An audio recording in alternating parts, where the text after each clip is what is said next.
I was one step from the edge when his voice pulled me back. My name is David Chen. I'm 42 years old and I live in Seattle, Washington. That night, I stood on the Aurora Bridge, gripping the cold metal railing with both hands, staring down at the dark water below. The wind cut through my jacket like it wasn't even there. Cars rushed past behind me, but nobody stopped. Nobody saw me. I'd been standing there for 20 minutes, trying to find the courage. Or maybe I was hoping someone would notice. I don't know anymore. All I knew was that the pain had to stop. The debt, the shame, the failure, everything. My business had collapsed 6 months ago, 50 employees laid off, investors demanding answers I didn't have. My wife Sarah left 3 months later, taking our daughter Emma with her, said she couldn't watch me destroy myself anymore. I didn't blame her, I was already gone. I used to be somebody, a tech entrepreneur, a husband, a father. People asked for my advice, my opinion mattered, but success is a house of cards and mine fell fast. It started with one bad investment, then another. I kept doubling down, convinced I could fix it. Instead, I lost everything. The company, the house, the savings, even my self-respect. I whispered into the wind, I'm sorry, I'm so sorry. Sorry to Sarah, sorry to Emma, sorry to everyone who believed in me. The water looked calm from up here, almost peaceful, like it might wash away all the mistakes, all the pain, like maybe I could finally rest. I leaned forward slightly, testing my balance. My heart pounded so loud I could hear it over the traffic. This was it. This was how it ended, not with success or redemption, just with silence. I thought about Emma. She was only 9, with Sarah's eyes and my stubborn chin. She used to wait by the door every night, jumping into my arms when I came home. Daddy's home, Daddy's home. When was the last time she said that? When was the last time she looked at me without disappointment? Sarah tried to help at first. She suggested therapy, budgeting, prayer, but I pushed her away. I couldn't let her see how badly I was failing. Couldn't admit that the man she married was a fraud who got lucky once and thought he was invincible. The divorce papers came on a Tuesday. I signed them in a coffee shop, my hand shaking so hard I could barely write my name. She didn't ask for much, just wanted Emma to be stable, safe, away from my chaos. I moved into a studio apartment in a bad neighborhood. Couldn't afford anything better. Couldn't afford therapy or the medication my doctor prescribed. I stopped answering my phone after the 3rd collection agency called. Stopped checking email after the 100th angry message. Stopped looking in mirrors because I couldn't stand who looked back. I got a job washing dishes at a restaurant downtown. Minimum wage, night shift. The owner knew my story but didn't care. He needed workers. I needed money for rent. My hands were raw from the hot water and chemicals. My back ached from standing for 8 hours, but the physical pain was easier than the mental kind. At least I could understand it. One night, a former colleague came into the restaurant with clients. He didn't recognize me in the kitchen, but I recognized him. Saw him laughing, closing deals, living the life I used to have. I left through the back door and never went back. That's when the darkness really set in, when I realized there was no coming back from this. I spent my days in the apartment, curtains closed, TV on but not watching. I ate when I remembered to, slept when exhaustion won, existed but didn't live. Sarah called once a week to see if I was okay. I lied every time. I'm fine, getting better, tell Emma I love her. The truth, I was planning, researching, making sure it would work, making sure Emma wouldn't blame herself. I wrote letters, one to Sarah, apologizing for everything, one to Emma, trying to explain the unexplainable, one to my parents, asking forgiveness. I sealed them in envelopes and left them on my desk. I thought about going to church. I grew up Christian, went to youth group, even led worship once, but that was a different David. A David who believed God had plans for him, a David who thought prayer mattered. This David knew better. God helps those who help themselves, right, and I'd helped myself into a hole I couldn't climb out of. The night I decided to do it, I cleaned my apartment, threw away trash, washed dishes, made the bed. I wanted whoever found me to know I wasn't completely gone, that some part of me still cared about something. I took a shower, shaved, put on clean clothes, dressed like I was going somewhere important. In a way, I was. I took the bus to the bridge, didn't want to leave my car somewhere to be towed, didn't want to create more problems for people to solve. The bridge was quiet that time of night, just past midnight, cold November air, the kind of cold that settles in your bones. I climbed over the first barrier easily, then I stood there, looking at the water, thinking about how fast it would be, how soon the pain would stop. And that's when I heard it, a voice, clear as day, not in my head, out loud. Don't. I spun around, nearly losing my balance. A man stood about 20 feet away, older, maybe 60, wearing a worn jacket and carrying a backpack. He didn't look scared or angry, just calm. Don't do it, he said again, taking a slow step forward. Stay back, I warned, gripping the railing tighter. I mean it. He stopped, held up his hands. Okay, I'm not moving, but I can't let you jump without saying something. You don't know me, you don't know my life. You're right, he said, but I know that feeling, that certainty that ending it is the only way out. I've been exactly where you are. I laughed bitterly. I doubt that. 10 years ago, he continued, I stood on this exact bridge, lost everything.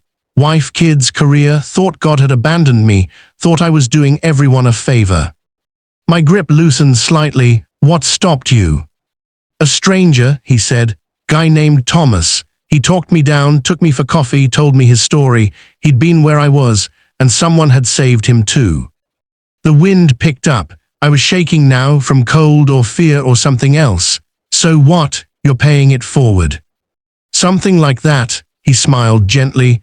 My name's Robert. I walk this bridge every night, have for 10 years, looking for people like you, like me. Why? Because Jesus saved me that night, not just from the bridge, from myself, and he told me to do the same for others. I wanted to be angry, wanted to tell him to leave, but something in his voice, in his eyes, made me pause. What's your name? He asked. David. David, can you come back over the railing, just for a minute? Talk to me. If you still want to jump after, I won't stop you. I don't know why I agreed. Maybe I was tired. Maybe I wanted one last conversation. Maybe God was already working. I climbed back over, legs shaking so badly I nearly fell. Robert didn't rush forward, just waited until I was safely on the walkway, then gestured to a bench a few feet away. We sat in silence for a moment. He didn't push, didn't preach, just sat with me in the cold. Tell me what brought you here, he finally said. So I did everything. The business failure, the divorce, the shame, the isolation. Words poured out like water from a broken dam. He listened without interrupting, without judging. When I finished, I felt empty, hollow. See, nothing can fix this. You're right, he said, surprising me. You can't fix this. Not alone, not with money or success or even time. This kind of broken needs something bigger. God, I asked bitterly. I used to believe that, used to pray, used to think he cared, but he let all this happen. Did he, or did you make choices that led here, and he's been waiting for you to ask for help? The question hit harder than I expected. Had I prayed, really prayed, or had I just blamed God while refusing to surrender control? I don't know how to ask anymore, I admitted, voice cracking. I don't know if he'd even listen. Robert pulled a small Bible from his backpack. It was worn, pages marked and highlighted. He opened it to a passage and read aloud. Come to me, all you who are weary and burdened, and I will give you rest. Matthew 11:28, I whispered, recognizing it from years ago. Jesus doesn't say come to me if you're worthy, or if you've got it together. He says come as you are, weary, burdened, broken. Tears strung my eyes. I hadn't cried in months, couldn't let myself. But sitting on that bench, hearing those words, something cracked open inside me. I'm so tired, I whispered, so tired of carrying this alone. Then don't, Robert said simply, give it to him. We prayed right there on the bridge. Robert led, but I joined in. Messy, desperate prayers, confessing everything, asking for help I didn't deserve, begging for another chance. I don't know how long we sat there, could have been minutes or hours, but when we finished, something had shifted, not fixed, not healed, just different. The darkness was still there, the problems were still real, but I wasn't alone in them anymore. Robert gave me his phone number and the address of a church. They have a recovery program, meets Tuesday nights, I help run it, come tomorrow, just once, see if it helps. I nodded, not trusting my voice. He walked me to the bus stop, waited until the bus came, and waved as I left. I watched him turn back toward the bridge, keeping watch for the next person, the next David. When I got home, I tore up the letters, not because everything was suddenly okay, but because ending it wasn't the answer anymore. The next morning, I woke up surprised to be alive, surprised to want to be alive. I called Sarah, she didn't answer, so I left a message. Hey, I know I've been not okay, but I'm getting help. Real help this time. I'm going to a program. I just wanted you to know, and tell Emma I love her. I cleaned up properly, opened the curtains, let light in for the first time in weeks. Then I just walked around the neighborhood, noticing things, trees starting to bud, kids playing, life happening all around me while I'd been buried in darkness. I stopped at a coffee shop, ordered tea, sat by the window and watched people. Everyone had their own struggles, their own pain, but they were still here, still trying. When Tuesday came, I almost didn't go. Fear whispered that I didn't belong, that I'd fail again, that it was pointless. But I went anyway, found the church, found the room in the basement. About 15 people sat in a circle when I walked in. Robert saw me and smiled, gesturing to an empty chair. Nobody stared, nobody asked questions, they just made space. The meeting started with prayer, then people shared stories that sounded like mine. Addiction, bankruptcy, divorce, depression, different details, same pain. When it was my turn, I hesitated. I'm David, and last week I tried to kill myself. Saying it out loud made it real, made me realize how close I'd come, how grateful I was that Robert had been there. I lost my business, my family, everything I thought made me valuable, and I convinced myself the world would be better without me, but I was wrong. A woman across the circle nodded. She understood. They all did. After the meeting, people came up to me, shared their numbers, invited me to coffee, told me to keep coming back. For the first time in months, I felt like I belonged somewhere. I started going every Tuesday, then Sundays for service, then Wednesday night Bible study, not because I had to, because I wanted to, because being around people who understood helped. I got a new job, data entry, boring, low-paying but honest work. I showed up on time, did my job, went home, no dreams of empire, just stability. I found a therapist through the church's counseling program, started dealing with the depression properly, got on medication that actually helped. I attended a financial counseling session, learned about bankruptcy, debt repayment, rebuilding credit. It would take years, but there was a path forward. Sarah agreed to meet for coffee one Saturday. She was cautious, guarded. I didn't blame her. I'm not asking you to come back, I said. I just want you to know I'm sorry for everything, for pushing you away, for not getting help sooner, for making you carry everything alone. She cried, so did I. We didn't fix anything that day, but we started talking.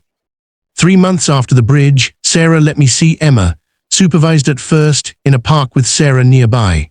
Emma was shy, unsure. I'd been gone from her life for so long. We sat on a bench and I told her the truth, age-appropriate but honest. Daddy was sick, in his head and his heart, and I didn't know how to ask for help, but I'm better now, and I'm so sorry I wasn't there. Are you going to leave again? She asked, voice small. No, baby, I'm not going anywhere, I promise. We went to the playground. I pushed her on the swings like I used to. She laughed, and the sound healed something in me I didn't know was broken. Visitation became regular, every other Saturday, then weekly. Sarah saw the changes in me, saw that I was actually healing, not just pretending. "I'm proud of you," she said one day after dropping Emma off. "This couldn't have been easy." It wasn't, still isn't, but it's worth it.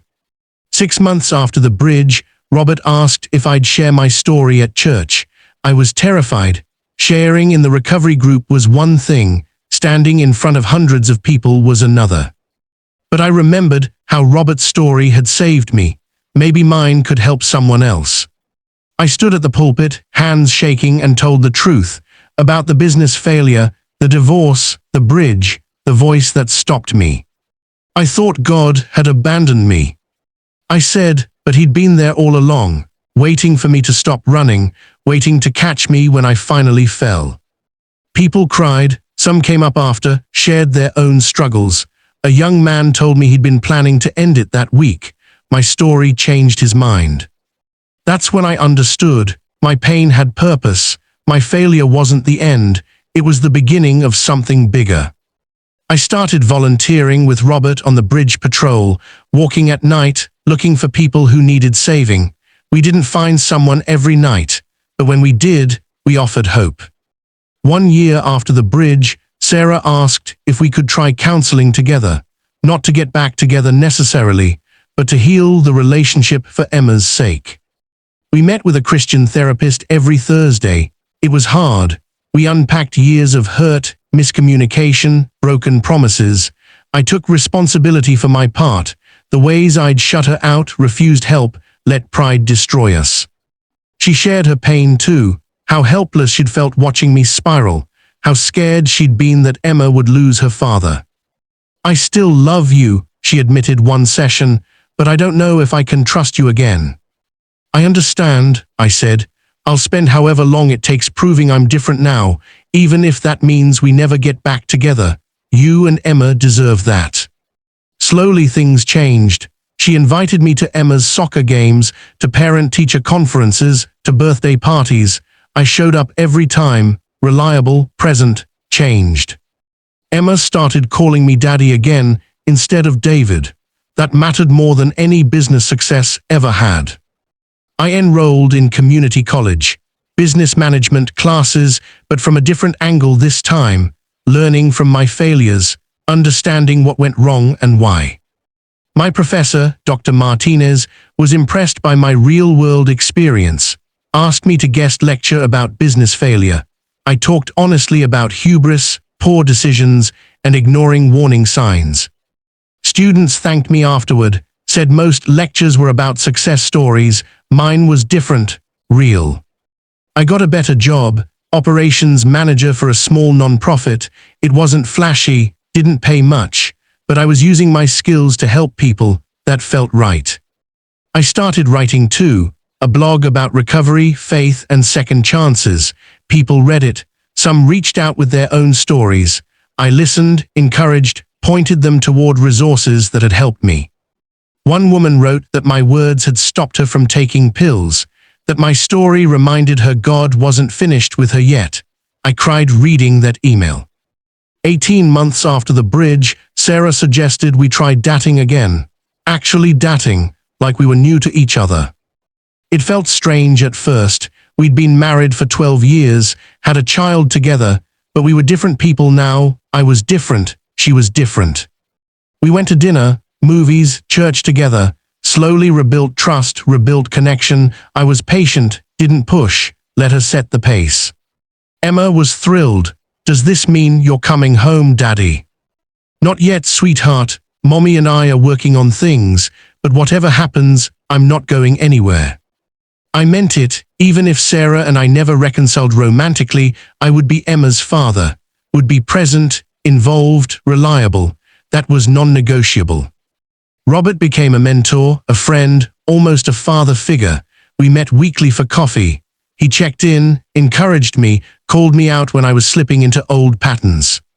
"God's not done with you yet," he'd say. "This is just chapter 2.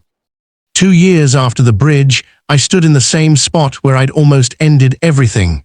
But this time, Robert stood beside me. We were on patrol, looking for others who needed hope. "Thank you," I said, "for being there that night, for not giving up on me." I didn't save you, Robert said. God did, I was just the vessel. Still, thank you. We saw a young woman sitting on a bench, crying. Robert nodded. I took a breath and walked over. Are you okay? I asked gently. She looked up, startled. I'm fine. You don't look fine, and I know that feeling. Whatever you're going through, you're not alone. She broke down, told us about her struggles, depression, financial ruin, feeling worthless. I heard my own story in her words. I sat with her, listened, shared my story, told her about the bridge, about Robert, about Jesus meeting me in the darkness. I thought about jumping tonight, she whispered, but I was too scared. I'm glad you were scared, I said, because your story isn't over, and God has plans for you that you can't even imagine yet. We got her connected with the recovery program. I followed up with her weekly. She started attending church, started therapy, started healing. 3 months later, she thanked me. You saved my life. No, I said, God did. I was just the vessel. Robert smiled when I told him that conversation. Now you understand.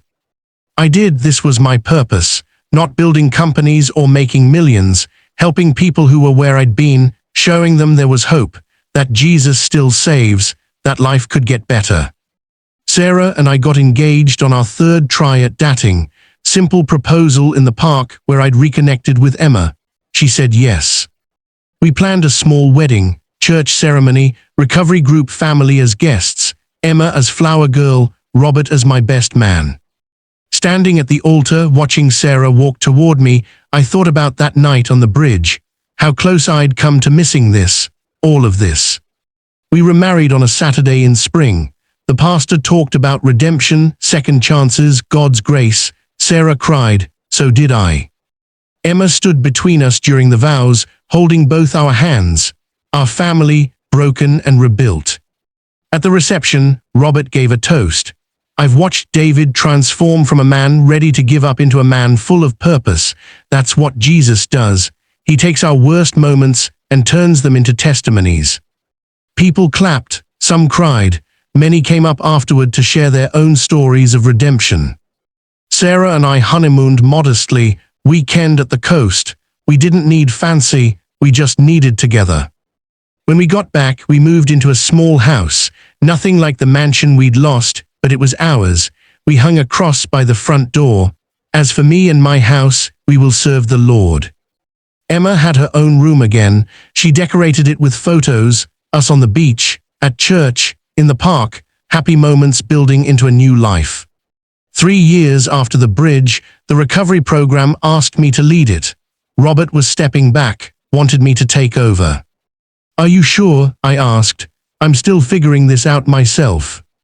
That's exactly why you're perfect for it, he said. You remember what it's like to be drowning. You can reach people I can't anymore. So I took over, leading Tuesday nights, sharing my story, listening to others, connecting people with resources, watching lives transform. A man named Marcus came one night. Bankruptcy, divorce, suicidal thoughts. I heard my own story echoing in his words. We met for coffee weekly. I walked him through the same steps Robert had walked me through. Connection, therapy, financial counseling, faith. Slowly, he healed. 6 months later, he brought his teenage son to church. They were rebuilding their relationship. He credited the program, credited me. I pointed him toward Jesus. I was just the vessel, I said, smiling at the familiar words. I started speaking at other churches, sharing my testimony, the bridge, the darkness, the voice, the transformation. People responded, some with tears, some with their own stories, all with hope. A pastor from Portland invited me to speak at a men's conference. Hundreds of guys struggling with their own failures. I told them the truth. Failure doesn't define you. What you do after defines you. God doesn't waste pain, I said. He repurposes it. My worst moment became my ministry. Your rock bottom can become your foundation. Men lined up afterward, sharing struggles, asking for prayer, requesting resources. I connected them all with programs in their areas. Sarah joined me sometimes. shared her side of the story, the pain of watching someone you love spiral, the courage to leave, the faith to try again. Women thanked her, related to her, found strength in her honesty. We became a team, not just in marriage, but in ministry, using our broken story to help others heal. If you're reading this, I want you to know something. Whatever you're facing, whatever pushed you to this point, you're not alone, and it's not over. I stood on that bridge 4 years ago, convinced I had nothing left to give, convinced the world would be better without me. I was wrong. That stranger, Robert, saved my life, not with fancy words or promises, just with presence, with truth, with Jesus. And Jesus took my broken pieces and built something beautiful, a restored marriage, a relationship with my daughter, a purpose that matters, lives saved, hope shared. Your pain has purpose, your story isn't finished, and God isn't done with you yet. Maybe you're on a bridge right now, literally or figuratively. Maybe you've convinced yourself there's no way out, no way forward, no hope left. I'm telling you there is. Come down, reach out, ask for help. Let Jesus meet you in the darkness. Let him turn your worst moment into your greatest testimony. You are not forgotten, you are not beyond saving, and your story matters more than you know. Don't end it tonight. Let God write the next chapter. I promise you it's worth reading. Come home.